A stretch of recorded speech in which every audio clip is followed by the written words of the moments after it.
It's happening. It's a thing that is real.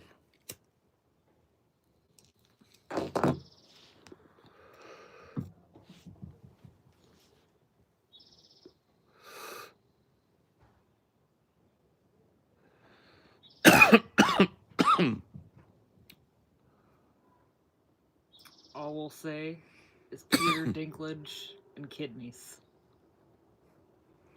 Peter Dinklage and kidneys, indeed.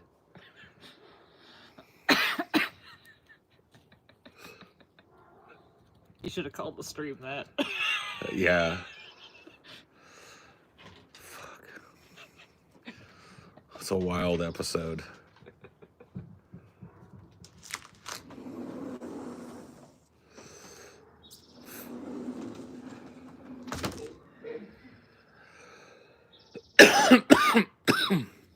I look like you feel cool. Like $1 million.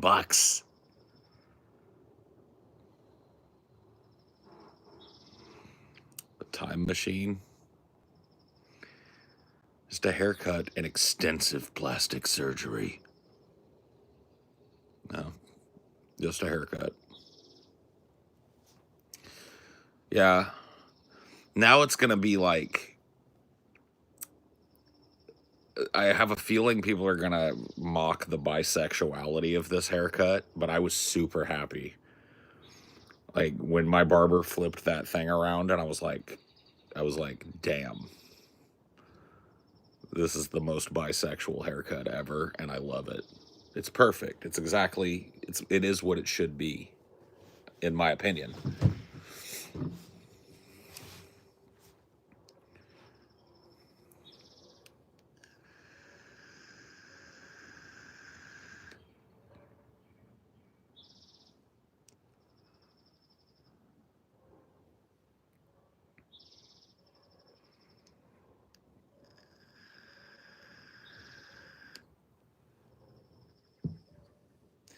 Good, but not good. Aw.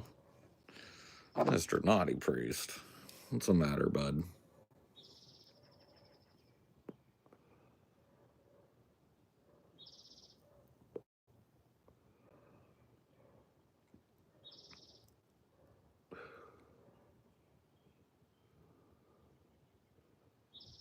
Right on time for Pride. There you go.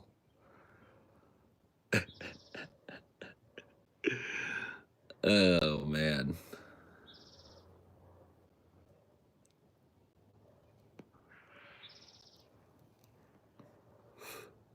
What kind of weed is this? The sticky kind? The sticky, icky kind?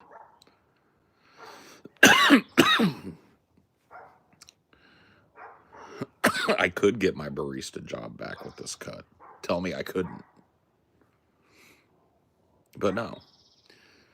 You know, it was the better part of a decade I spent looking at a big, giant, beardy fur ball.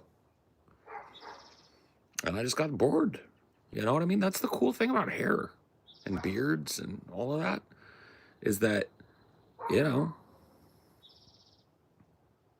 I get sick of it. I could always trim it up, do something new with it.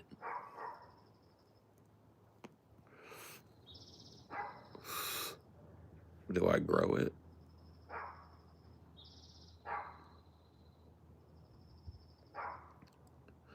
Thanks. I'm glad you think so. I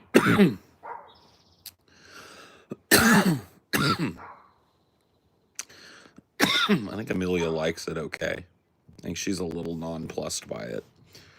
I think she liked my long hair quite a bit. But, you know, that's okay. Is that weed?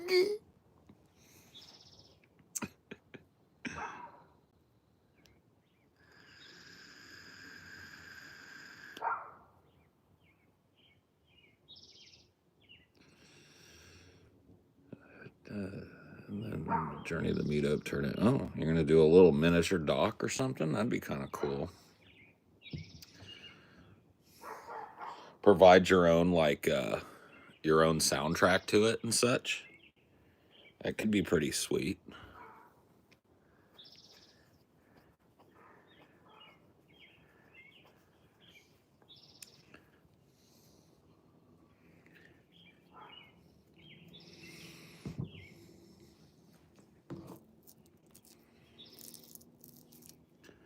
To give your life to Christ if you knew Christianity were true. I mean, yeah, I guess so. I guess that would be the smart move, right?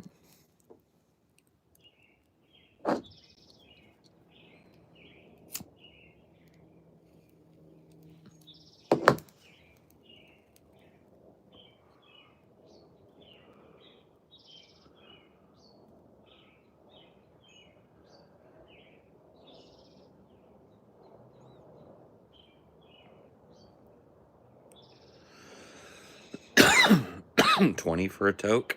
All right. There you go.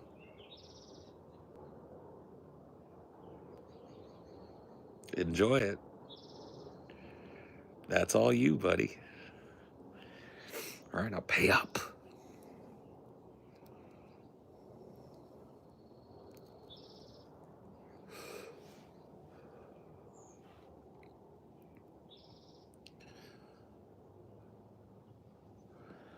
A greaser? Yeah, man. What's going on, fellas? Are we rumbling down at the... What do you mean? A greaser.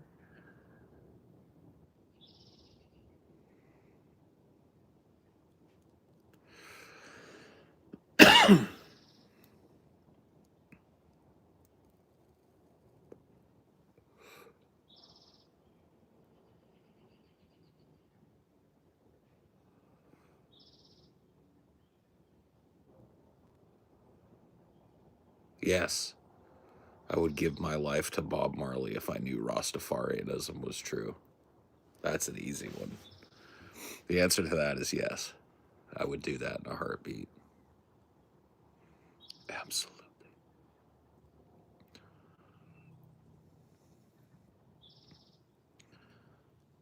Is that a high and loose? I don't know what you could. It's a bisexual haircut, dude. It's it's a everybody like I've had several people tell me it's bi-coded, and I'm like, okay, well, that works. That's about where I land.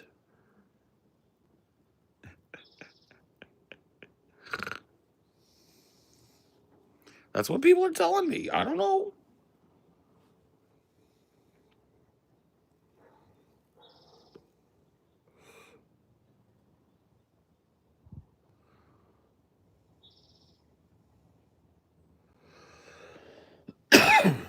How it's gonna look after a night of sleep. Well, let me fuck it up for you. Like that. It's gonna look like that after a night of sleep. Right there. Cock-a-doodle doo. But the good thing about it is that I've always had very compliant hair.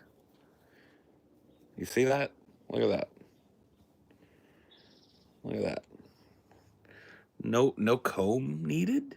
Just a little fucking just a little elbow grease and throw it back and she's back.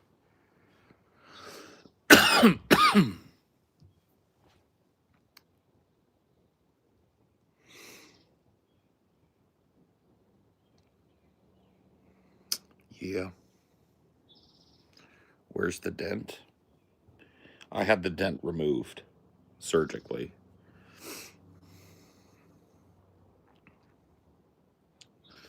How many chins under that beard? Let me count.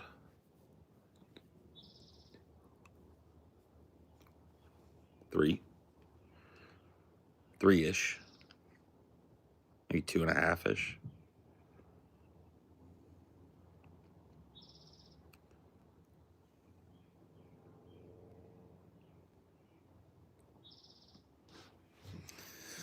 Two-ish, 3-ish, 3.5-ish.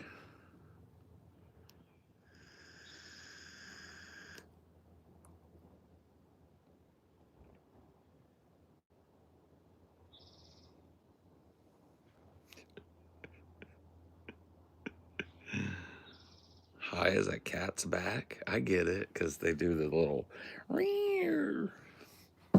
You know, one of the things that's kind of cool getting the haircut is you can see how much of me is actually like gray now.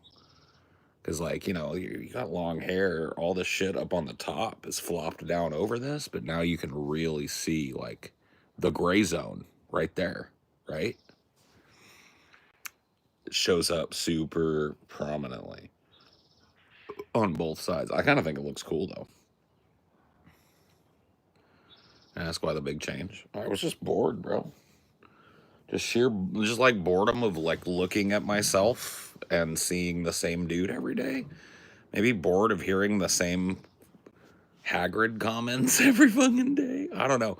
What really pushed me over the edge was last week we had kind of a warm day here. It got up to like 87 or something. So I propped the window open and I had a fan going, right? And me and Amelia sat there and watched movies and stuff. And the whole time the fan was picking up like one wispy little piece of hair and like it was just all in my mouth. I was all fucking day sitting there, and I just wanted to be comfortable in front of the fan, and so I was like, nah.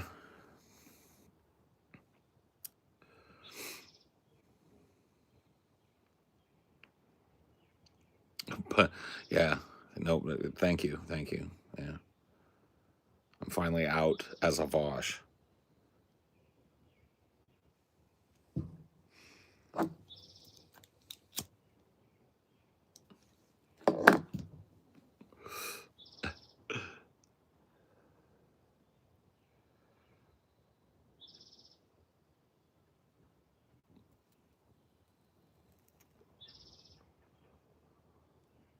Pretty wild, right?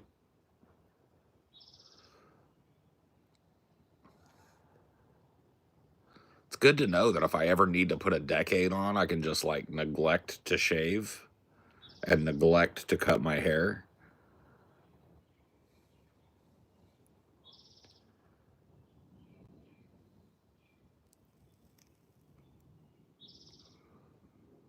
You know what the cool thing is too? My barber is all tatted up. Nick.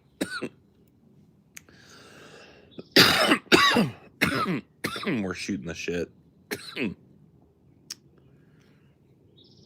And I asked him like, where'd you get your tattoos done? And he hooked me up with a local tattoo place that does amazing work. So I think the future is tattoos for Palsy.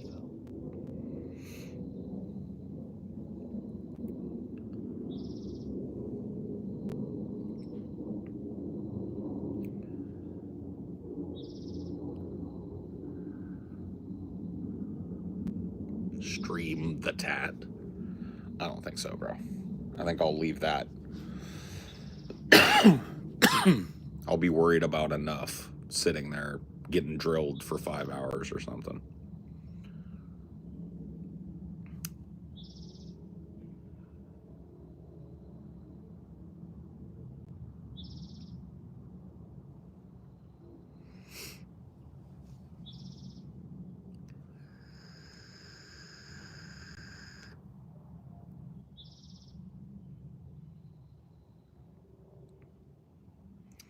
Drilled for 5 hours, you say?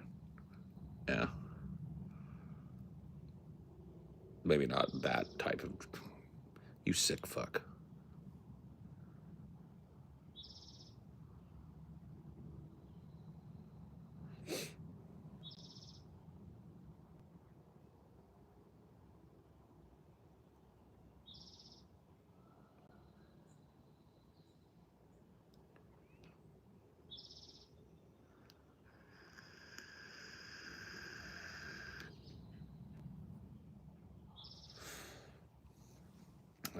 Sure. Yeah, let me go grab my other phone. You can call in if you want. Ugh.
Ooh-ah.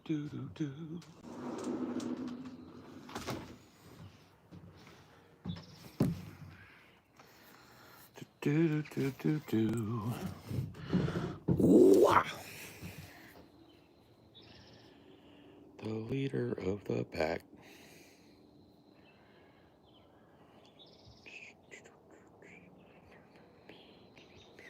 Okay, so I'm just going to show you, Phoebes, just so you're aware.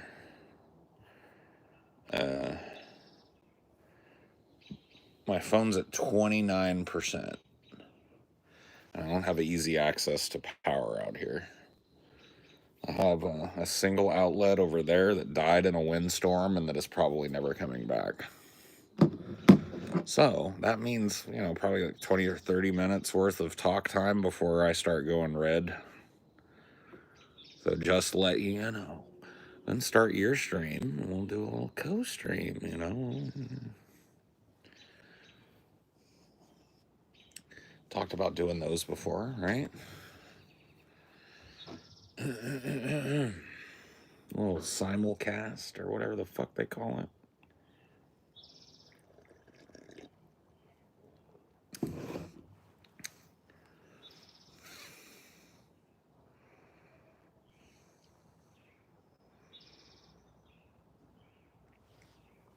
Well, I mean, it might last longer than that. Watch this. I'll do low power mode on. Okay, so now low power mode is on, right?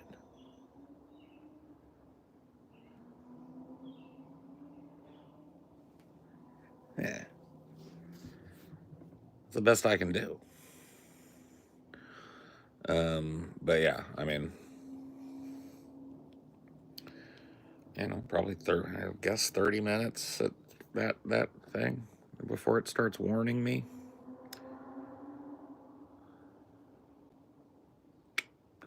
Okay, let's see. How do we do this? I guess you could. Well, I don't know. I probably have my shit turned off, huh? So I may have to find you.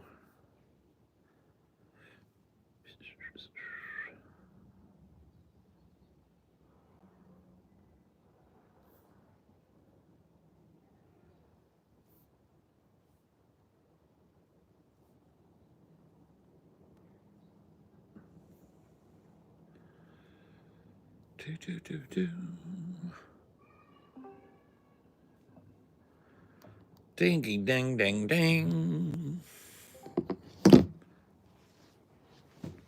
Hold on 1 second. Hold on. Let's see. Bloop. Nope, that's mine. No problem. Okay, there we go. Now people can hear you. Dope.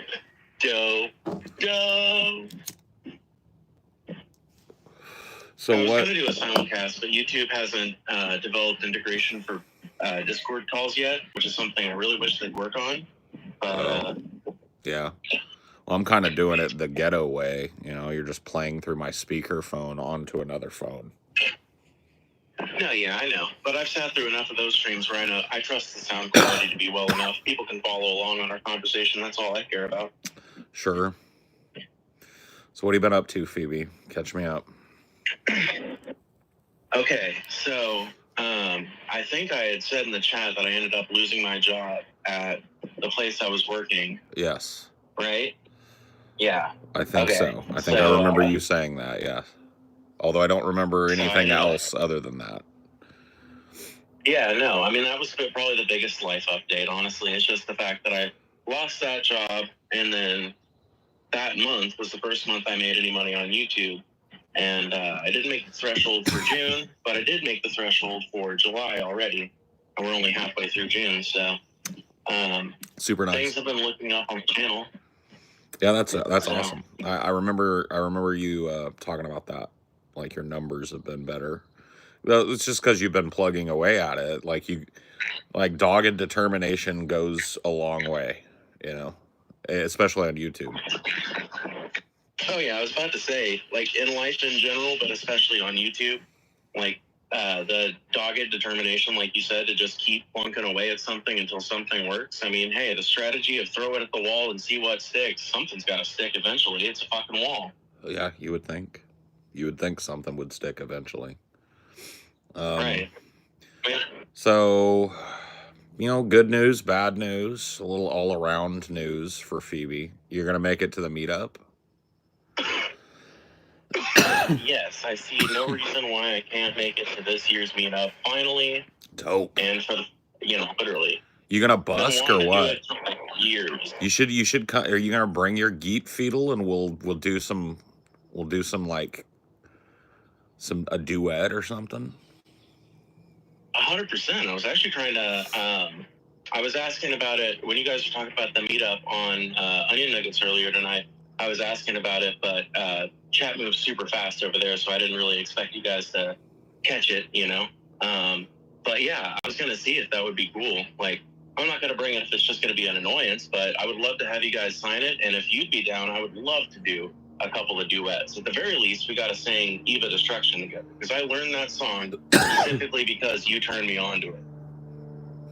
Well, it's a good it's a good song. Yeah, no, I mean,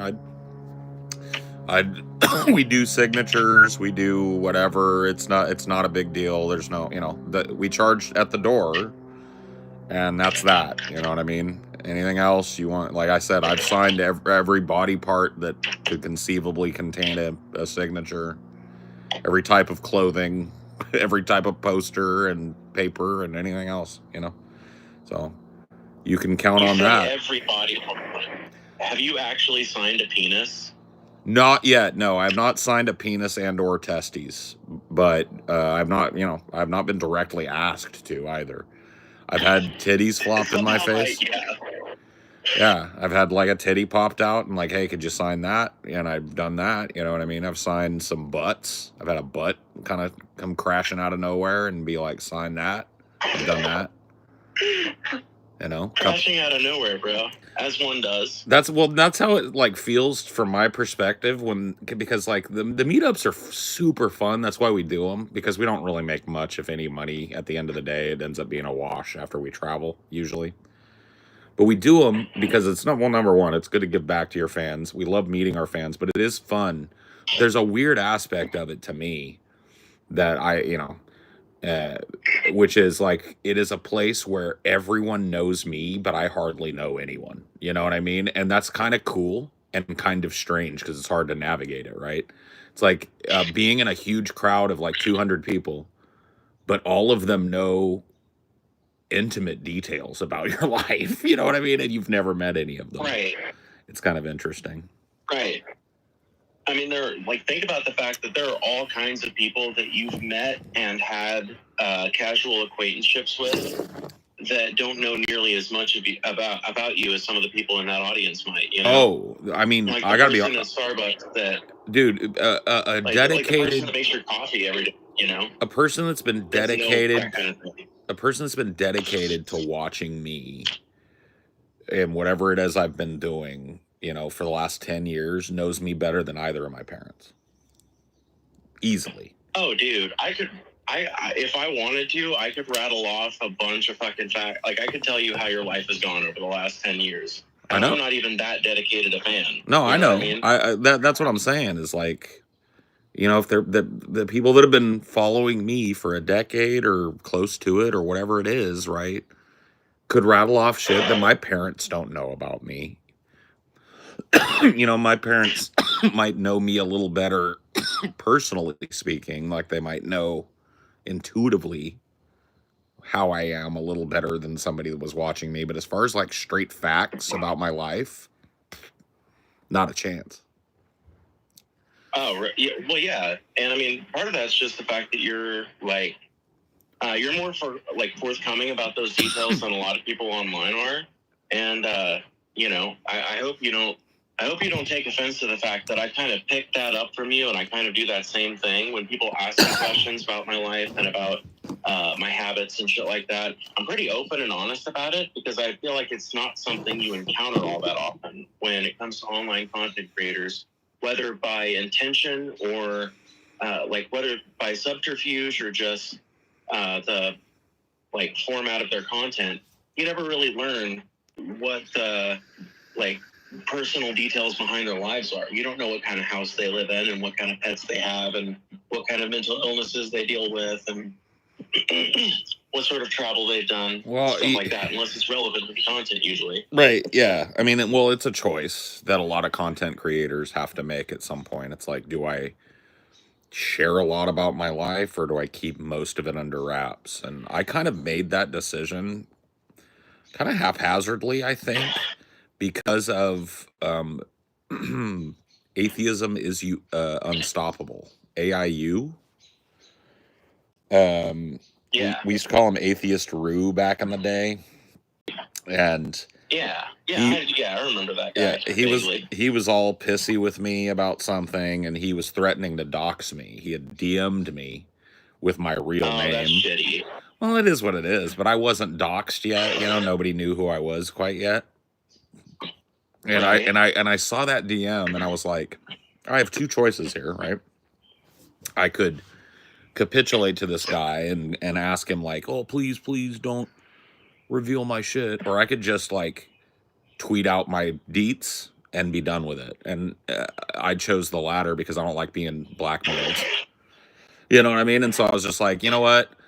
Even if I capitulate to whatever it is Devin Tracy wants me to do to keep him shut up, he's not going to be the last person that's going to stumble upon power word real name. You know what I mean? So I just busted it out. No. Yeah. I just busted it out, and once I did that, I really started to take the cork off of talking about my personal life a lot more as well, because it seemed stupid, you know, because it's, you know, if I live a pretty simple existence though, if I had a complex arrangement at my house, or you know what I mean, a bunch of people or multiple businesses or whatever, I probably wouldn't be able to do that. But I live a pretty simple, hermetic kind of lifestyle that suits streaming well, I think. Yeah, I would agree. I don't know if you live that lifestyle because of the job that you work, or if you work the job because you live the lifestyle you do, if that makes sense, you know? Yeah. I mean, obviously, I know you work the job because you were discovered by the drunken peasants, etc. I know the path. I just mean, like, when it comes to fundamentally what drives one or the other, I don't know which one drives the other, but I definitely can see how your life would be more conducive to that kind of thing than somebody who's, like, constantly out on the town and has like a complicated polycule and a weird family situation and their living situation and shit. Like, honestly, somebody in my position probably shouldn't be as forward as I am about my life. But, you know, to kind of try and skirt around that kind of thing, I don't talk about the other people in my household outside of the people who have been willing to come on stream. You know? Right. Yeah, it's the same. It's the same with me. I'm always very careful about, you know, making sure that anybody that I have from my family or inner circle that are on this, like my dad, you know what I mean? He and I talked about what that was before he was ever on stream with me, and I made sure he knew and was cool with it, you know. But yeah, well, you were talking for. I was just gonna say, you were talking late, like back in the DB days. You were talking about how it would be cool, like, you know, after story time with Paul got going. And was going pretty good. I remember there being a little interchange on there where it was like, yeah, it'd be cool if I could get my dad on stream one of these days for basically all the reasons that ended up happening, right? Because it was a really, really good appearance. Probably the best guest you guys have ever had on, honestly. I don't know. And that's among a really... It was... I mean, I don't know. Like, in my opinion, I will rewatch your dad's episode before I'll rewatch Fosh's episode or Dylan Burns' episode or Demon Mama's episodes. Yeah. I mean, he's an interesting guy, and I think he enjoyed like being on the show because he's kind of a ham bone himself. I don't think he's a theatrical type dude, but he likes talking, and he likes talking to groups of people. And I think once he got his mind into that mode, that, you know, there's a group of people listening in on this, I think some people like that will fold them immediately. They'll be, you know, very uncomfortable. And I thought he was going to go that way. When I first started the stream, he seemed hesitant. But as soon as he got into the mode and saw what I was doing, he started having fun with it. And I wasn't going to stop him, you know what I mean? It's like, you know. Oh, hell yeah. Have fun. Do you think some people Do you think some people maybe just have like a natural predisposition towards public speaking? Because I would consider what we're doing right now a form of public speaking, and you guys' show is definitely a form of public speaking. Do you think some people just maybe have a tendency towards that? Because I was never afraid of that sort of thing, the way a lot of my classmates were in high school, or the way a lot of the people that I've road dogged with honestly have been. A lot of people that I lived in my van with didn't really like busking or staging that much because they didn't like being out in the public eye. There was only one person I traveled with that really enjoyed being in the public eye, and our dynamic was fucking great because we were two extroverts that got to be as extroverted as we possibly can be, you know? So do you think there's maybe just a natural tendency in some people? Yeah, I think so. In the same way that there's a tendency, I mean, I think it's a more, genetically speaking, I think it's a more mundane thing, right? I think it's the same way that there are people who have a tendency to work better late at night versus in the heat of the day, right? Or people that are left-handed or right-handed. It's a relatively insignificant distinction that expresses itself super, super well in our current society, right? Because if you think about, like, having Riz doesn't really matter much if you're a hunter-gatherer, right? Like, yeah, I mean, it's cool. It matters less. Yeah, you know, Paul Thag, the caveman, tells cool stories at night, right? Maybe he's the shaman of the tribe, but you can't really rise much beyond that, right? It is what it is. And now people are kind of like having a little bit of charisma and being able to do public speaking and performance and a little bit of improv and stuff. It's a marketable fucking thing, and it's like it's only because of our media environment, our particular media environment, right? Like, not even, I'm talking pre-internet, it really wasn't all that possible for people to seek that outlet, except for the very few. That's what I was about to say. Right. And so, but now anybody with a cell phone can flip it on and do their own show and do their makeup and do whatever it is they want to do and be whoever they want to be, right? And that's fucking crazy. So, you know, that makes me hesitate to say that it's genetic. Maybe it's more of an exposure thing. You know, I was around I guess you're right. I was around a lot of really loud, boisterous, public speaking adults growing up, and I turned into one of those people. You know, maybe that had more to do with it than any genetic predisposition. I think it's probably one of those things that there's probably a little column A, a little column B, maybe. You know, like maybe there is a genetic component, but someone who is nurtured in an environment that encourages that sort of thing can develop the skill, and somebody that has the genetics is, you know, only locked on to it by that sort of raising.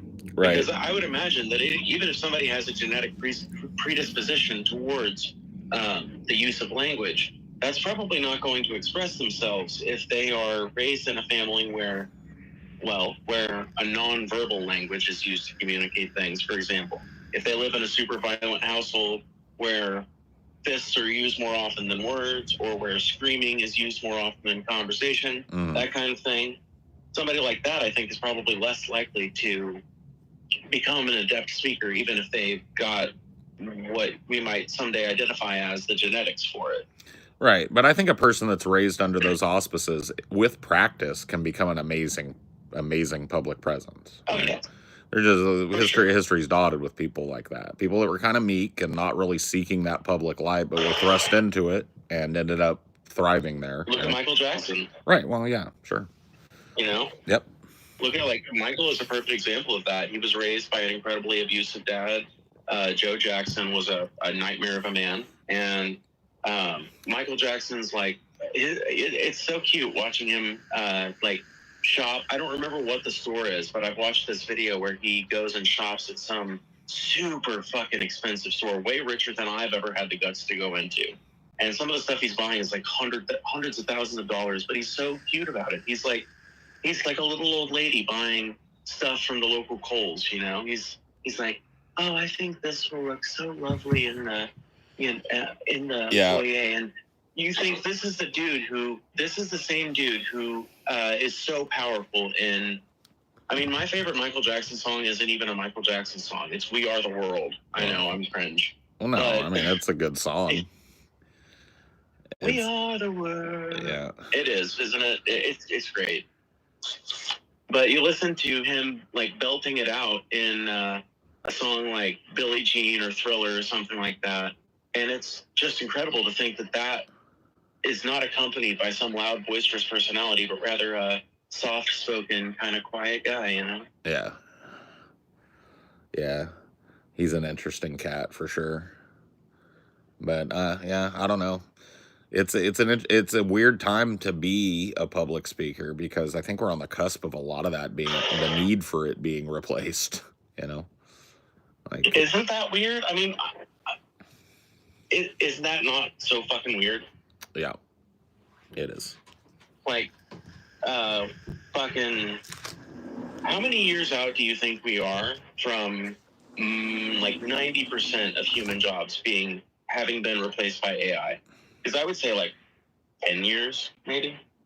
I don't know, 90% in 10 years is a little hefty, but maybe, yeah. I mean, I it ain't gonna be long. I mean, when you say 90% of human jobs, maybe not, but something, 30% or 40% would be monumental shift Yeah, in our you're right. economy. And so I think that is way more likely the number that we'll see in the next 10, 30, 40% of current jobs. And most jobs right now, it's kind of a byproduct of our economy. Most jobs fucking suck. They're low skill, low rent positions. Oh, yeah. Oh, man, you got to know I know that. Yeah, so it's like, they're going to be replaced en masse, right? And there's going to be a lot of people at the lower end of the economic spectrum that are shit out of luck. So yeah, no, I see that being probably more or more realistic, but you might be right. I fucking don't know. The way this technology exponentially grows year to year makes me think you might be right, maybe 80, 90%. That's 100% what I'm basing it off of, honestly, is just the fact that if you had asked me 10 years ago, are we going to have generative AI capable of making a picture-perfect recreation of a movie that doesn't exist? I would have said, you're fucking crazy. You're an insane person that is predicting a leap of technology that is fucking unimaginable. Or that is imaginable, Yeah, but that I can't see a path to. I mean, if you'd have come to me when I was, 15 in 1995 and told me that everybody would have what amounted at that point to a hyper fast computer in their pocket. A supercomputer. Right. And yeah, basically a supercomputer in your pocket. And everybody would have one, and you could instantly call anybody no matter where you were, and blah, blah, blah, blah, blah. If you'd have told me that, I'd have laughed in your fucking face. I'd have said, eventually. Oh, 100% you would have. Eventually, but not in 10 years. But sure enough. Yep, that would have been my sentiment in 2015 if you would have asked me about generative AI at its current level of scope and excellence, right? And yeah. I get it. It can, you can definitely make some slop with AI, but you can make some slop with a bucket and a paintbrush too, It doesn't take AI to make slop. Yeah, seriously. A lot of aspiring artists are making slop right the fuck now, no AI needed. A ton of slop in my life. Yeah. But I'm a pig farmer. Don't talk to me about slop, Yeah. Slop. Seriously. Yeah, I know slop. I'm the foremost expert on slop. Anyway, so yeah, no. AI is incredible to fucking think about when you consider how far it's come just in the last 5 years. I mean, when was Will Smith eating spaghetti the first time? When was he eating spaghetti again? 2017. I thought it was like 2020. No. I think the first. No, well, no. You actually are right. I think you're right. I think it was like 2020 or 2021 was the first Will Smith eating spaghetti. Yeah. Right. And normally I wouldn't quabble over something like 3 years, but I think when we're talking about the tremendous leaps of No, it's no, it's worth it. Yeah, no, you're right. It was more recent than that. So yeah, 2021 or something like that. Yeah, it was during COVID. I'm sorry, real quick. Can you still hear me? And am I coming through okay? Do I sound echoey or anything? No, you sound fine. Okay, cool. My headphones died, so I just wanted to make sure. Can you repeat what you just said? I'm so sorry.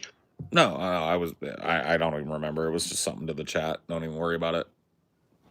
Oh, cool. Right on. I love that. That couldn't have happened at a better time then. Yep. But yeah, no. It's happening literally in terms of years at this point. It's just like in World War II, progress was measured in feet occasionally. Yeah. Our progress is being measured in light years in the terms of 1 year when it comes to technology's advancement. And so let's say Will Smith was eating spaghetti for the first time in 2020. And Right. now when you make that same prompt, if you work on it, you can make it literally look picture perfect, picturesque, like you actually took a picture of Will Smith eating spaghetti candidly at an Italian restaurant somewhere in LA. Yeah. No, I mean it's spooky. And it's just crazy. 3 years from now, it's going to be even fucking more insane. I mean, we've really reached the point where AI is cresting the uncanny valley. It's bridged it, and it can now make these people that are almost indistinguishable from reality. And in another year or two, it'll be so polished that it'll be indistinguishable, and then that's an upheaval. That's a whole entertainment revolution. That's who can use it and who can make it, and yeah, I mean, it's going to be crazy. And that's just the entertainment side of things. You know what I mean? Not even talking about news and how that's going to affect things. Oh man, not just news though. I mean, every industry will be touched by this technology revolution. Yeah. That's why, by the way, this morning when we were talking about stocks, and I was making the argument that it becomes more like gambling the poorer you are. The reason I was using Palantir is because, not only is Palantir a stock that has went up under the Trump administration, it's a stock that I think will be triple its value at the end of the Trump administration because every fucking, every sign that I see when it comes to, let's say, the military shows that they are going for more and more non-human solutions when it comes to battlefield technology.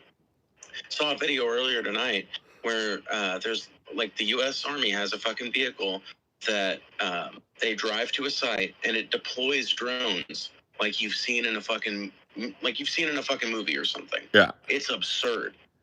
Like the level of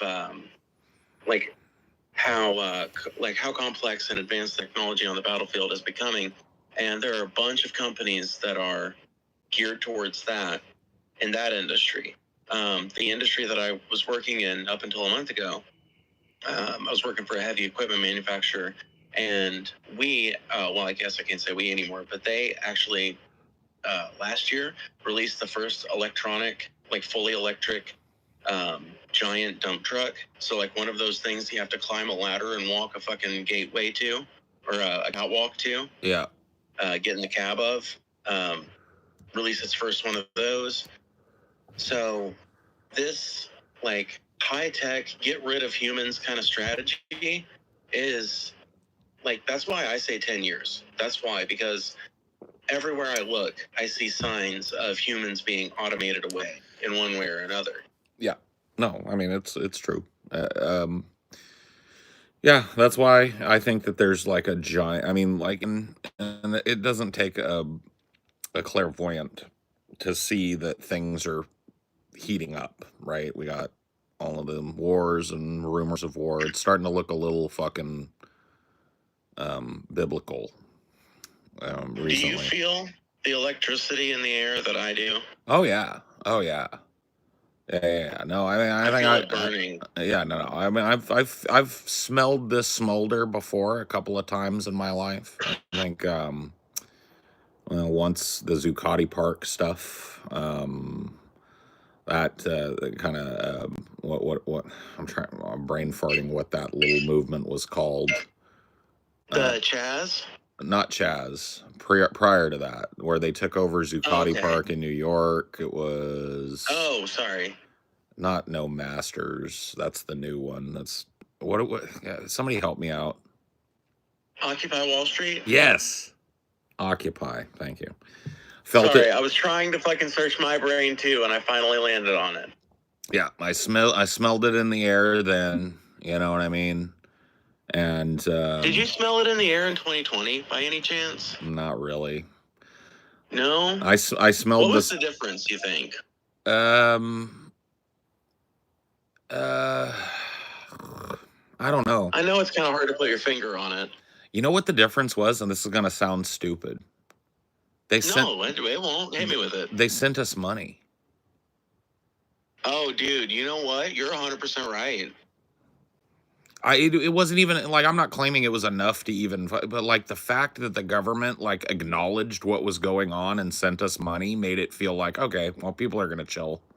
You know what I mean? There's not going to be. Oh my God. You're so fucking right. I'm sorry. I didn't mean to cut you off. No. You finish what you were saying. No, that's it. That's it. You know, that's basically it.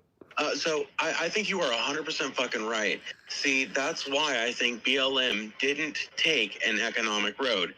Now, 2020 and the protests surrounding Black Lives Matter and the many fucking illegal illegal deaths at police hands of black people all over this country that inspired that movement, I think radicalized a lot of people. I think it's the only reason why Joe Biden won in 2020. I think it's literally the only reason.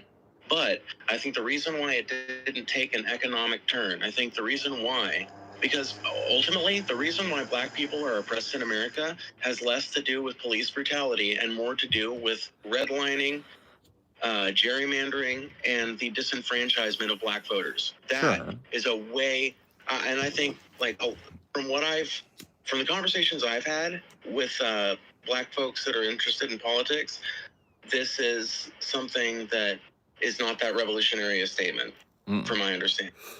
No, I mean, police brutality is a major issue, and it's something that we need to curtail. But economic and political oppression is like a way bigger demon when it comes to mistreatment of black people, because it's so much more systemic. There are towns where a black person won't get fucked up by the cops. There are very few towns where a black person isn't economically oppressed in some way, isn't economically disadvantaged in some way. Right. Well, or politically disenfranchised. That's I mean, I think that I would have felt different about COVID had there been no movement from the government to send people anything. But the fact that they did that, I was like, people are going to hunker down and get through this now. Like, I just felt like that's what it took, because it was just so unprecedented for the government to do something like that, that the fact that they did it was basically like Killa Kate said in the chat, it was hush money. That's what it was. This was, hey, let's make sure the tea kettle doesn't fucking explode money. And it worked, right? And so that is why I've been saying since then, around abouts, this coming like joblessness wave, we're already in the midst of it, and it's just going to get worse, right? Is going to eventually reach a point where a UBI or something equivalent is going to be established. And I think that's next 10 years, give or take. They're going to have to be, or they're going to have to kill us off. And I know that sounds horribly apocalyptic, but you remember me and you had this discussion, or maybe you won't, but I remember having this discussion with you a few months ago about how I genuinely worry that the reason why they haven't implemented a UBI yet, because I'm of the opinion that Americans have needed one since 2020. I think 2020 would have been a great year to implement it. There was a political candidate, Andrew Yang, that nobody talks about anymore, because nobody talks about UBI anymore. And I understand why. I've got big problems with Andrew Yang myself, but he introduced the idea of the UBI. Everybody was super big about it in 2019, and then everybody forgot about it because, in my opinion, and it's a newly established opinion, but it crystallized in my head when you said, because they sent us money. Because you're so goddamn right. Yeah. That I think people felt like that was the beginning of maybe the government's going to start looking out for us again. Holy shit. Well, there were Holy promises. fuck, There they're were going to start looking out for us. Trump promised that there was another one of those coming, but it never materialized. And then Biden even ran in 2020 on the promise of extending that and giving further dividends out to people to cover COVID losses and shit. Right. But it never materialized. But by that point, everybody was back to brunch. So he did, but he fucking lessened it from what was promised. So well, yeah, he lessened it. I mean, there were huge swaths of people that got nothing.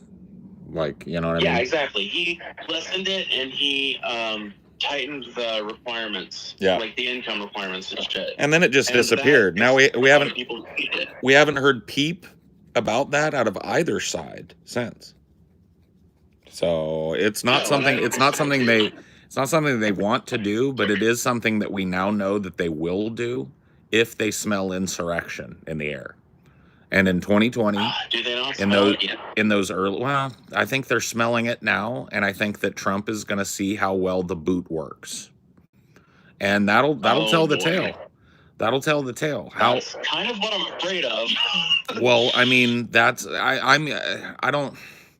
You know, I'm not trying to be apocalyptic about it, but like that's the truth, man. But I mean, there's like no fucking helping it. That is how I feel about the American government. I feel like eventually it'll land on something like a UBI. It'll be substandard. It's not going to be a great UBI, 100%. But it'll be people enough. Still have to work a shit job. It'll be enough to quell people. But I think that they're going to do everything possible between now and then, up into including, you know, like what they're doing now, these ICE raids and these crackdowns on protests and stuff, or unleashing the fucking National Guard and Marines on protesters in LA. It's a dare, right? It's a dare. So what protesters come out and they start rioting, they start looting a little bit, they start painting things up and vandalizing and stuff, right? And so that's an escalation, right? That's daring the cops to do something about it. So now the cops do something about it, right? And that's an escalation. And the protesters kind of redouble their efforts and start pushing back against the cops, and that's an escalation, right? And then, you know, Trump is supposed to be the adult in the room and say, okay, well, I see where this is going. Let's find some way to resolve this that doesn't involve the military. But that's not what a lot of presidents do when faced with these types of riots, to be honest. And so that is what they will do. And whether or not this movement is willing to stand in the face of that will tell the tale, right? And that's where we're at. Determine its success, right? Yes. Yeah. How much are people willing to throw themselves in front of that shit, and for how long? If they hold out long enough, some huge change will happen in this country. And I mean huge, life-changing things will happen in this country. But it's going to have to they're going to have to hold out, and this is going to have to expand. It's going to have to stop being so regional, and it's going to have to expand nationally and hopefully globally. But I mean, it's one of those things. It's a holdout maneuver, and Trump has escalated again, and it's now, you know, it's in the court of the people that can be out there and hit the streets and take a beating and stand back up. To how long are they going to be able to do it? You know. And please affirm my suspicions that it doesn't matter if it's a fucking Republican in office, that this will still work with enough pressure. Yeah, that's what I think. Yeah, I mean, pressure is pressure, and they're levers on the same system. Pressure is pressure, right? And right, that's what I think. But people are constantly telling me, "Oh, that's not going to work because Trump is in office. That's not going to work. Trump's not going to listen to us. Protests aren't going to work because Trump's not going to listen to us." But I'm of the opinion that with enough fucking people, that shit starts to matter less and less and less and less. Yeah. Trump doesn't want to be forcibly removed from office. He doesn't want the entire fucking governmental system of America turning on him because none of their businesses are functioning correctly anymore, and they can't get around the fucking Capitol without seeing a bunch of fucking a bunch of hippie kitchens and people with signs and fucking loud ass music and shit. Like, they'll put up with that shit for fucking 4 days before the entire, like, literally the entirety of the United States bureaucratic system turns on Trump. They would put up with that for all of 5 days if 3 million of us settled on fucking Washington, D.C. Yeah. and did a giant ass rainbow gathering in the city until fucking shit got better. They would stomach it for 5 fucking days before the entire system would be like, listen, old man, you are going to work with the protesters on these demands, or you are going to be forcibly removed from office in a way we have never done to another president of the United States. I mean, and your name will go down in history as one of the worst presidents ever. It's just, yeah, you know, the long game for them in preventing, because they saw how that type of movement was able to bring monumental change in the 60s and 70s. And so the game since then has been play both ends against the middle. You can't get people to march side by side with one another if it's the rainbow people and the MAGA people. Because the rainbow people hate the MAGA people and the MAGA people hate the rainbow people. And Right. so long as we, you know, so long as we accept the false premise that we are not all brothers and sisters on this planet worthy of reaching across and making something better for everybody with, as long as we accept that premise, then there will be no summer of love. There will be no mass, peaceful, sit-in type protests. There will be none, because there's just no organizational structure that can bear the weight of it right now, because people are too invested in hating each other. So the proletariat hating the proletariat is always advantageous, because it takes the eye off the ball. And the eye's been off the ball, and I hate to say it, eye's still off the ball, because I see not less but more of this rage baiting each other with political shit, and less like, hey, let's find some common ground here because shit's getting fucked up everywhere. Nah, I don't really see much of that. I see, let's double down, triple down on the rage baiting and crazy comments and fucking hate mongering and shit. So, I don't know. Sorry, I had to let the train horn sound off. Oh, no, it's all good. I thought I heard it chugga-chugging back there. Yeah. That's 100% what you were hearing.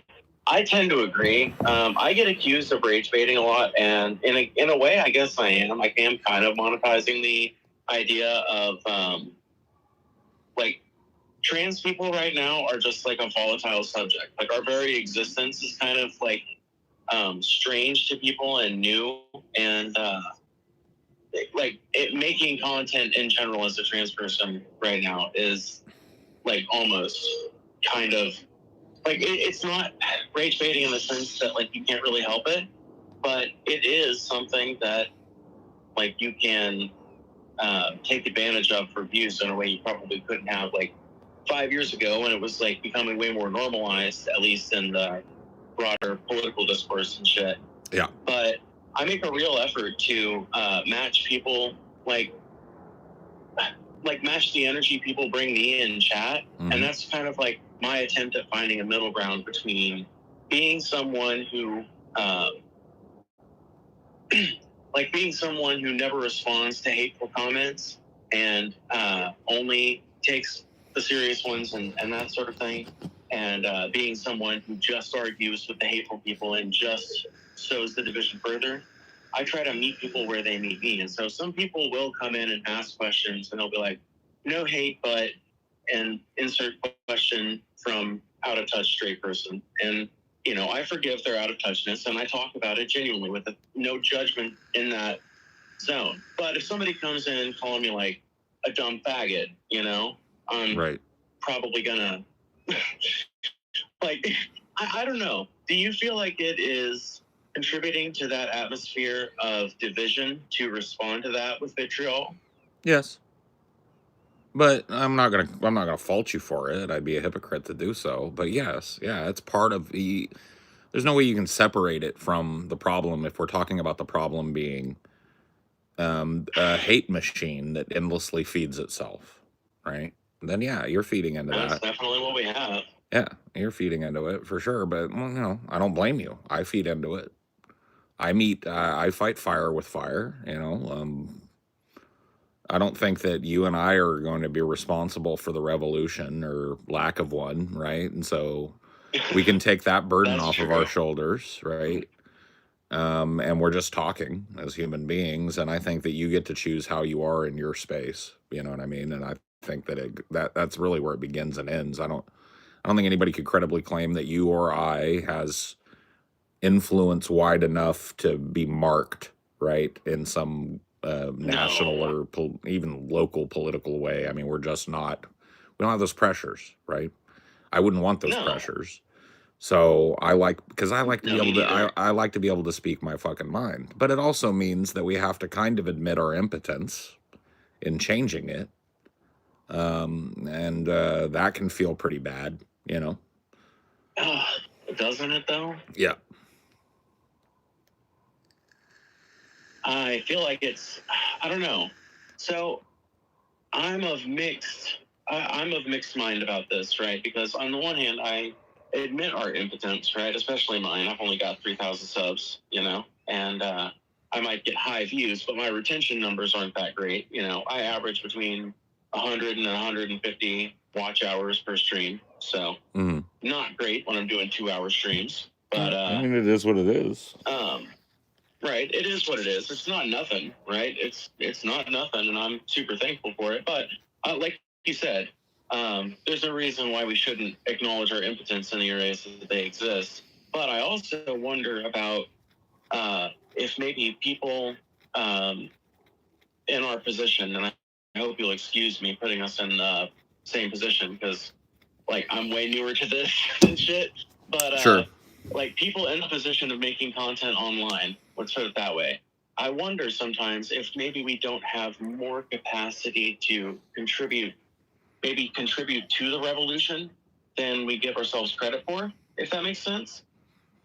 Yeah, I know. I mean, look, impotence is a pretty hard and fast word, but what For sure. what I'm trying to get across with it is less impotence, I guess, and more just acknowledging your inability to directly affect the events that are unfolding in a tangible, personal way. Right. Right now, It's not like I can light the grenade. Is that what you're saying? right, and it's right, and it's not like you can finance it, and it's not like you can plan it, and neither one of us is going to be the generalissimo. And well, the reason I say this is because I think a lot of people put that shit on their shoulders. I mean, social media is a great magnifier, right? It's a huge magnifying I kind glass. of do. Well, yeah, sure. I think a lot of people do. I think I do to a certain extent, right? But I think that social media magnifies that because it creates this environment where your every personal thought and whim becomes important because people might see it and react to it, and it might change their opinion. Whether that's how it works or not is irrelevant. That's the appearancy it creates. You know what it is? It's the gamification of personal expression.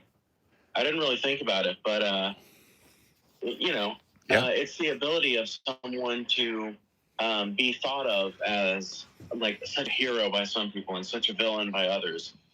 This weird dichotomy that it creates in people's heads that ultimately leads to an immense sense of responsibility, to like act a certain way, and an obligation to behave a certain way, and to look a certain way and sound a certain way, and to achieve certain things, right? To make things happen, in other words. And it's really not an obligation that I like.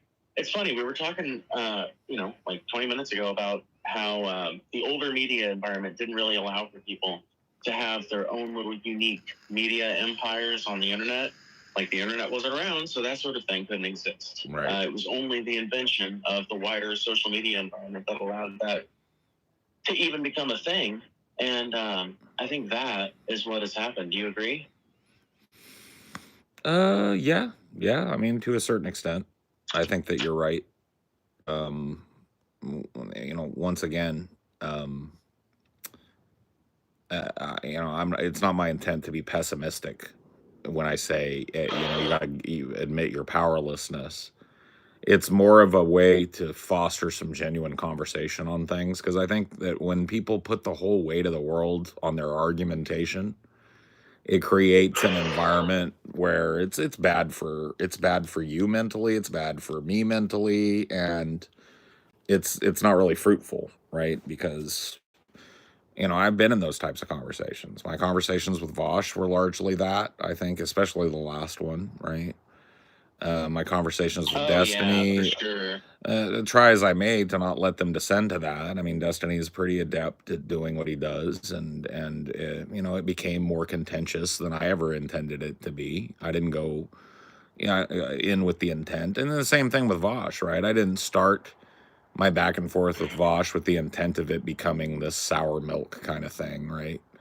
Um, but once again, I can't really be anything other than I am, and ultimately, me arguing with Vosh isn't going to be written down in any history books anywhere, so who the fuck cares, right? That's what I'm trying to foster. It's like, liberate yourself from the idea that every word you say is laden with portent and just overbearing weight of your reputation and everything else, and just start talking like human beings again. I mean, I think that if you decouple yourself from the role of leader of the revolution or early participant in the revolution, I'm not saying don't go participate if something happens. I'm saying let yourself be free of the weight of the beginning of it, because many, many people lived their whole lives waiting for the revolution, right? And died, never saw it. And chances are you might be another, so let's Yeah, no, look I at what mean, we can do, which is, a lot of people would say it's masturbatory to sit around and talk. But I think that it's the most. ah, I honestly think that it's if it is, it's important masturbation, because it provides context to the craziness to the best extent that well, it can. a sexual psychologist would tell you that masturbation itself is very important, So I think that you're right. If it is masturbation, it's incredibly important. I scoff at those people who say that merely talking about things like this or matters of import, current events, things like that is pointless. I think that those people are just, I don't know, overly cynical. Because I think, like you said, that it's incredibly important. People develop their positions through long conversation. They don't do it by sitting around thinking about it themselves. Ultimately, what develops it is hearing people talk about why they believe the things that they believe, and reading about people's perceptions on history and current events. Like, that's what shapes people's beliefs, and people's beliefs are what shape world events. So I think people that discount the use of conversation are, I don't know, missing the point. Oh yeah, I know, I agree. But I think we need to know. I think we need to also not get too invested in the importance of a single conversation. Broader No, yeah, for sure. participation in a broader conversation is important. The Yes. same way one white blood cell is important to a body's inflammatory response, right? But you have to keep in mind you're one cell, and it's okay to have a casual conversation. It's okay to hang out there on a limb a little bit and say some shit that's a little crazy. It's okay to walk back a position. It's okay to change your mind. Oh, hell yeah. But these things are like against the rules in current On internet modern, political discourse. You can't be wild. 100%. You can't think outside the box.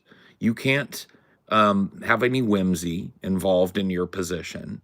You can't bring personal philosophy into it at all, because there's no room for your confirmation bias. There's no room for your You can't fallacies. bring emotional arguments into Right. it. You can't get passionate because you're crashing out. You can't, Yep. you know what I mean? You can't, right? And I'm trying to decouple, at the very least, what I do from that paradigm, because I don't believe it exists to do anything other than stifle people's real opinions about things. And again, to create an environment where people are afraid to say what they really fucking think. And that's what we need now more than anything, is for people to actually start saying what they fucking think.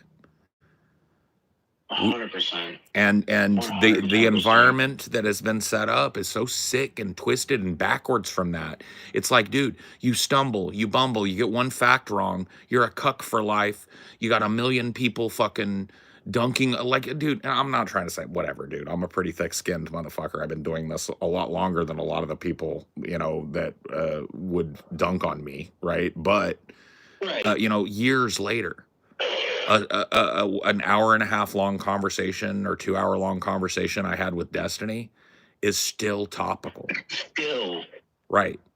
And usually in a way that shames me for ever having participated in it.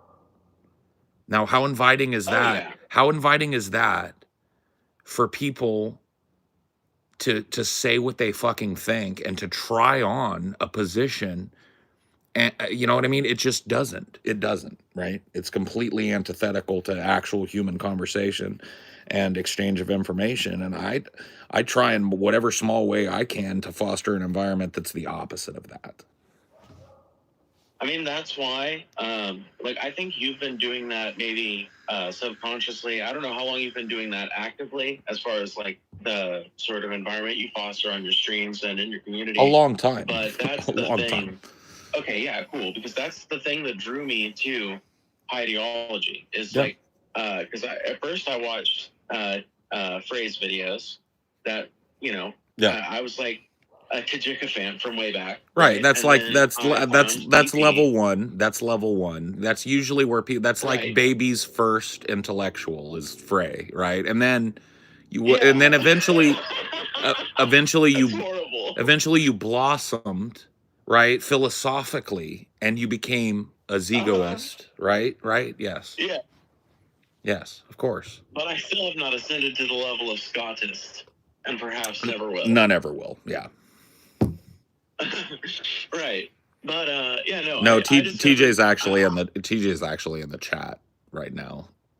Oh, are they really? Yeah, That's so cool. Calling us gay and whatnot. So Oh, hell yeah. We're gay as fuck. I had to fire back a little bit. Fuck yeah. That's dope. Fucking rare Frey appearance. Bless them. With cursed blessings. Anyway, so I discovered DP like 4 months before the implosion. And then when DFF started, I followed y'all over there. The then, implosion. At some point, I love it. The implosion. That's actually pretty accurate. Yeah. Yeah, go ahead. I know. Yeah. I know. Yeah, it sure is. And I followed you guys to DFF, you know, loyal fan the whole time. But at some point in that time, when I got into DP, I started watching Ideology, and I instantly fell in love with it because of the fucking vibes. And I think that's what you're getting at more than anything. If you want to boil it down to any one thing, it's vibes, right? Like, that's what you're trying to keep. Yeah, it's okay. It's okay to have a conversation on the internet and to have it be contentious, and at the end of it, fuck yeah. and at the end of it, to feel like, wow, that was fun and kind of interesting, and tee-hee, and move on with your life. Dude, it is not the sky opening up and lava pouring out or some shit. It's not that big. But people treat it like 100%. It is. Yeah, dude. Like, that's how I feel about my conversations with Omar Peoples. You know, like, you had a couple of conversations with him too. Yeah. And, like, I challenged him to 2 peanut gallery debates, I guess you'd call them. Yeah. And, you know, they were super contentious. On one of them, I was outright screaming at him, poor kid. But, you know, he took it like a champ. You know what? Hats off to Omar, because he stayed for the entire length of the stream. Sure. And we argued it out. And at the end of it, when he hung up, I was like, yeah, that was super fun. And, you know, I'd love to do more of these in the future. So any of you guys in the chat ever want to fucking pipe up and come on in a stream like this in the future, you can always have my Discord. You know, it's that sort of thing's fun to me. And I wish that like, it seems like it's fun to other people, but that they look at it and, like you called it, the gamification of this process. Right. And I think that that's a good way of putting it. Like, it's the debate bro mindset that removes any sort of ability to critically think about the positions being raised and the arguments being made. Well, if every conversation is a fist fight, everything becomes about the punches, right? Not fun. Yeah. I can't even say what I'm trying to say. No, I mean, because I'm fucking stumbling over my words to agree with you. Yes. No. I mean, let me go get I'm gonna go grab a joint real quick. Give me a sec. Fuck yeah. Don't give me pain. Fuck yeah. I'm nursing one myself. I'll browse the chat and respond to them. At least I assume I'm still by the chat. Somebody say something in the chat if I'm still by the chat.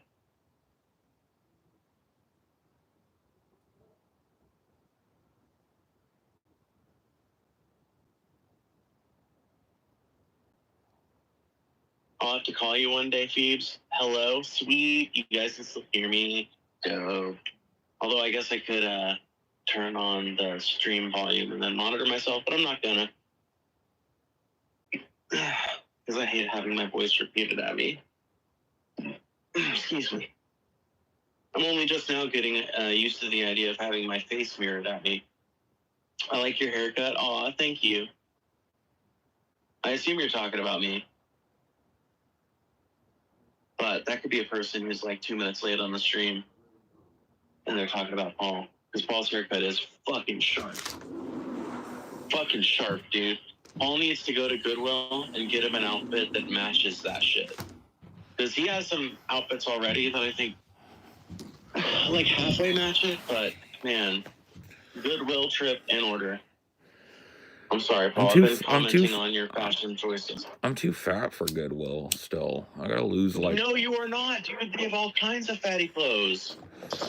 Okay, well then I'll do it. Dude, I'm telling you, dude, I get most of my wardrobe from Goodwill. I'm not fucking ashamed to say it. I don't know what to do though. See, that's the thing is like, I was talking to my my barber today, and I was telling him, I was like, I lost weight in the last couple of years, and his haircut and stuff, and it's like, I don't know the first thing about dressing myself outside of what I learned in high school, which is exactly how I'm dressed now. You put on a t-shirt, you put a hoodie over it if it's cold, wear some pants, put some shoes on. And like, I don't know. I definitely don't want to get locked into the fucking cycle, but if I'm embracing my inner Vosh, maybe I need to go, get some funky outfits and shit. Get a little crazy with it. I'm saying, because like your haircut, okay, here's what I'm thinking. When if I told you, man, this dude just walked by and he looks sharp, what would you fucking think? Like what are you picturing in your head? If you have to imagine it, you're not sitting there at the bus stop with me, so you can't see it with your own eyes. What are you thinking? What are you picturing?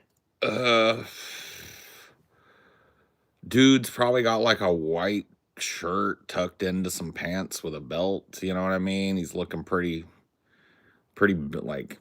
Okay, see, we have a different idea of what that means. Sharp. Okay, so that's not a good example. Sharp. Yeah, for me, sharp is like, you know what I mean? You got a collar on. Yeah, see, no, that is not my... that is not my idea of sharp. Yeah, I mean, hey. Sorry, I'm also generational. I'm muted, but I'm watching it. Generational difference. So, you know what I mean? Generational difference. Definitely. See, when I think sharp, I think somebody that almost has like I don't know, like a businessman trench coat mafia kind of look to them. Not necessarily with a trench coat, but like you're kind of like dressed up. Maybe you've got some elements of the outfit you were just describing, but it's mashed with some stuff that's kind of like edgy and shit. Because the haircut you've got screams I'm either gonna like hold you up for all the money in your purse, or I'm gonna beat the dude to death who just held you up for all the money in your purse. Beat You the know? See, dude, I don't think it gives that at all. Everybody else has been I telling think me it gives it's badass energy. everybody tells me it gives queer coding energy. I mean, it does by itself, but I feel like looking at the rest of you, it just gives me like British mobster vibes. Huh. Well, how do British suddenly get suspenders, is what you're telling me. Suspenders. Unironically, suspenders with some kind of like suspenders with the right I don't know, what do you call it? Like shirt Yeah. or You need a top button wear or up. whatever. You need a button up shirt, right? With a neutral color and some dark suspenders. If you're talking British gangster, that's the look.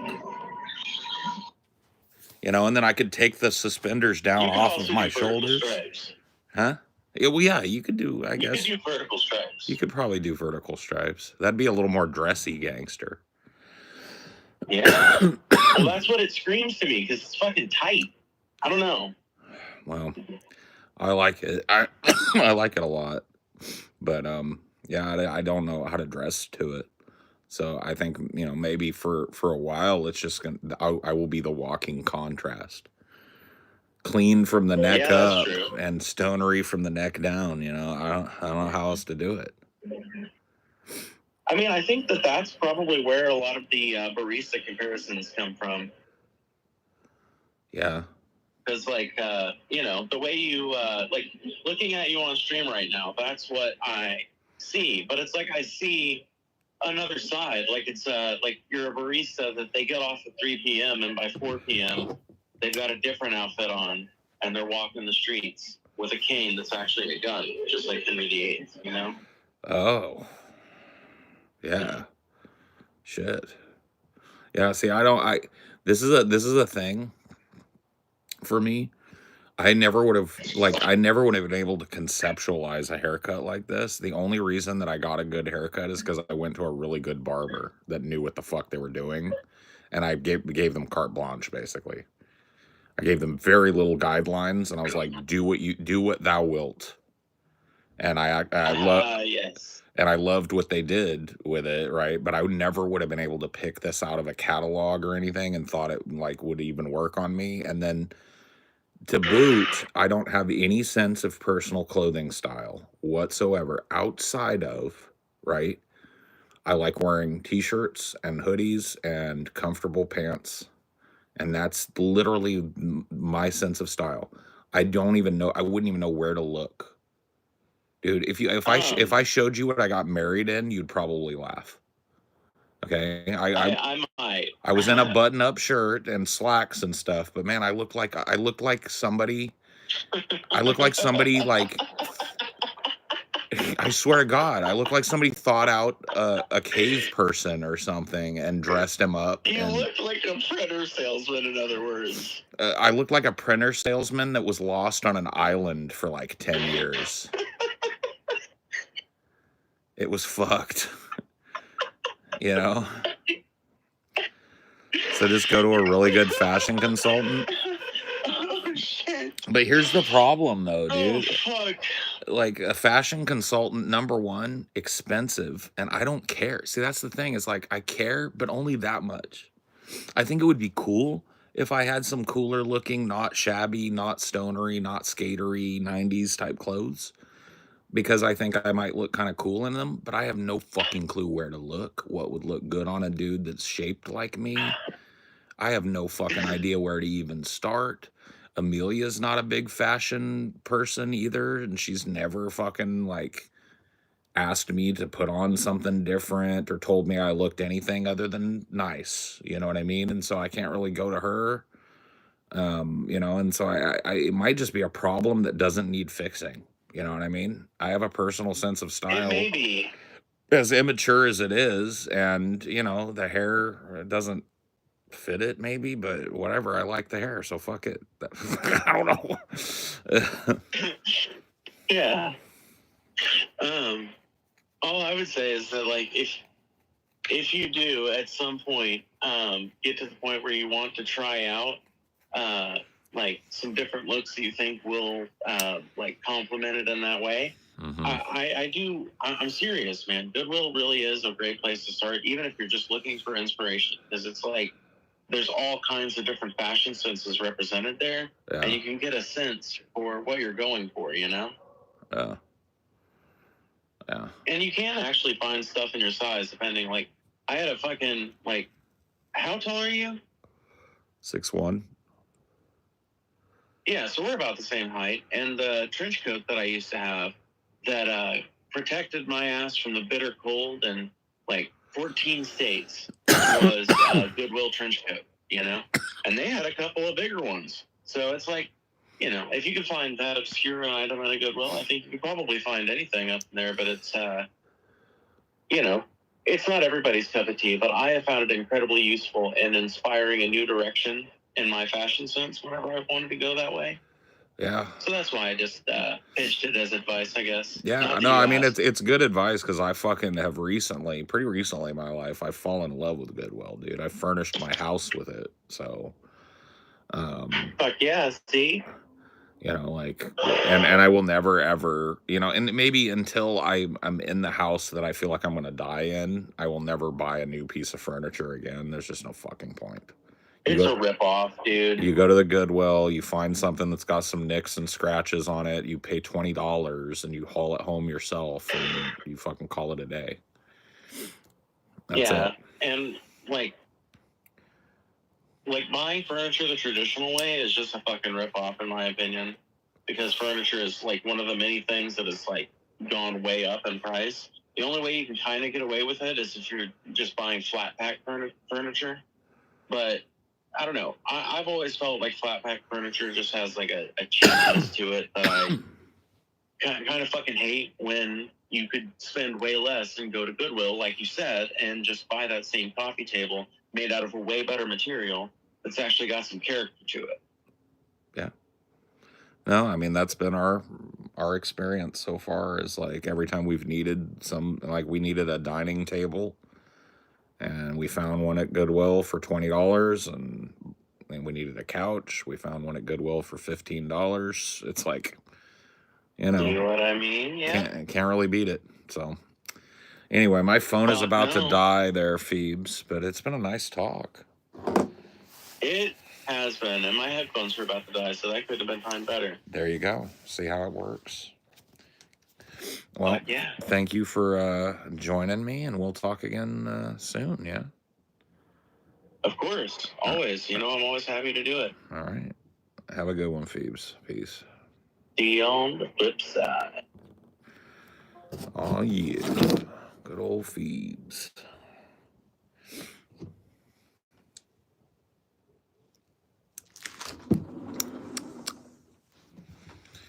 Oh, there, sweetheart. We're talking to... What's her name? Phoebe. Phoebe. Yeah.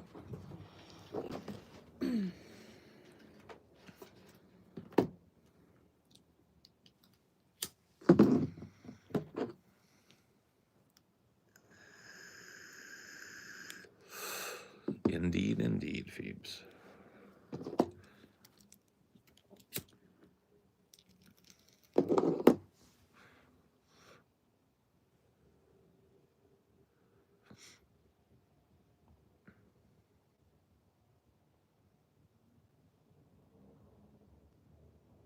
Oh, my owl's back. Haven't heard him since then. I heard him the other night. Did you? You heard him hooing? I ain't heard him. That might be ranging more as it's warmer. Yeah, that's probably true. Come home, little owls. It's okay. They'll be back for the winter. Mm-hmm. Did your pomade give up? What? Your pomade gave up a little. Oh, yeah. I'm getting a little fall down there in the front, huh? That's another thing you gotta Deal with it, huh? Yeah. Well, he taught me how to do it. Yeah. He taught me exactly how much and what areas are gonna need it most and stuff. So it'll be on me. Yeah. Phoebe told me to mess it up. And so I did. I was like, here's what it'll look like in the morning, you know what I mean? Mm-hmm. And it's pretty fucking simple too. Yeah. My hair's always pretty compliant to get it at least to lay down and look presentable, you know what I mean? And then pomade in the back mostly because that'll keep my hair from cowlicking back there. Yeah. And a little bit on this side Mm-hmm. just to keep it laid down over here. Very little bit up here just to kind of keep it from doing what it's doing now. Boop. And that's that. Yeah. I could probably, like, he did say that the cool thing about pomade is you can reapply it by just wetting your hair a little bit. So here, let me see what happens. I'll put a little water in it.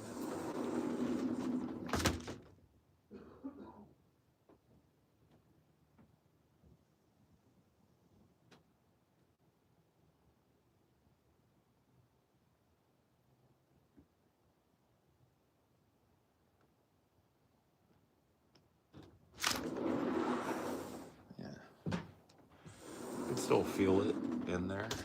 I like the pomade because it doesn't feel all sticky. Yeah. It's not like gel or whatever. Mm-hmm. But yeah. Just did a little bit of water in there, you know? Uh-oh. You messed the part up.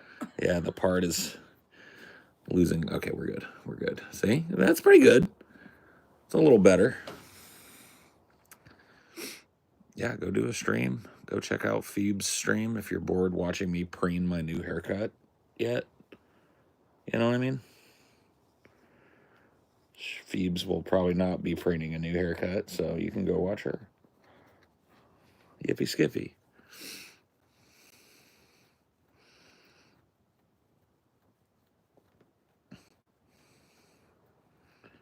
You doing that reminded me of that horrible Shark Tank pitch. Do you remember where it was just like a hair or a shower cap to wet your hair in the morning? Oh, yeah. The lamest Shark Tank pitch of all time. A shower cap you can put some water to make your hair slightly wet. I don't know. I think the worst one was that T-shirt guy, though. Now that we watched those earlier seasons, Yeah. I was like, if that dude has a T-shirt business, you guys have like 10 T-shirt businesses. I know. We need to go on Shark Tank with our shit. You have a better argument for your shirts than he does. Yeah.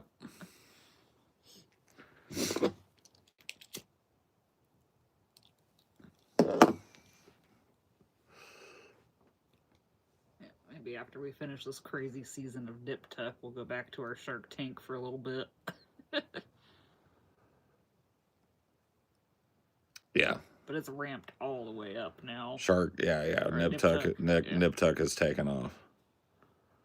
We gotta see what this season finale is. All this shit coming together. What's your Shark Tank pitch? I would love to pitch him on, like, I'm Paul Zigo, and I'm offering you $3 million for 100% of my business, which is Paul Zigo. Now listen, I'm gonna be straight up with you, sharks. I don't got no ideas right now, but here's the thing: I get good ideas all the time, and there's never anybody around to finance them. So here's what you get, right? $3 million gets you a direct line to me for the next time you need a fucking crazy good idea. And then, you know, I'll ask them, like, you need an idea? Give me what you need. Like, tell me, like, what what kind of product are you looking for? Boom, here's your idea. I sell them me as a consultant to help them make money. I'm sure I'd get a deal. I'd walk out with a fat deal.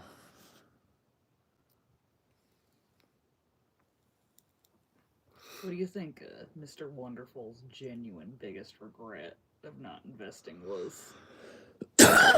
I don't know. It's all lost in a soup now because we've watched so many episodes. I think it was the fucking the travel wine glasses. Oh, yeah, because those ended up blowing up big, huh? Yeah, the Copa di Vino. Because not only did he pass on it twice, but someone else had a similar product that he did invest in, but Costco ended up rejecting it. He thought that was his ticket into Costco, and it failed. Yikes! Sucks to be Mr. Wonderful. Yeah. Missed out on that one. Anyway, I am done. I'm gonna end this shit. Boop, boop, boop.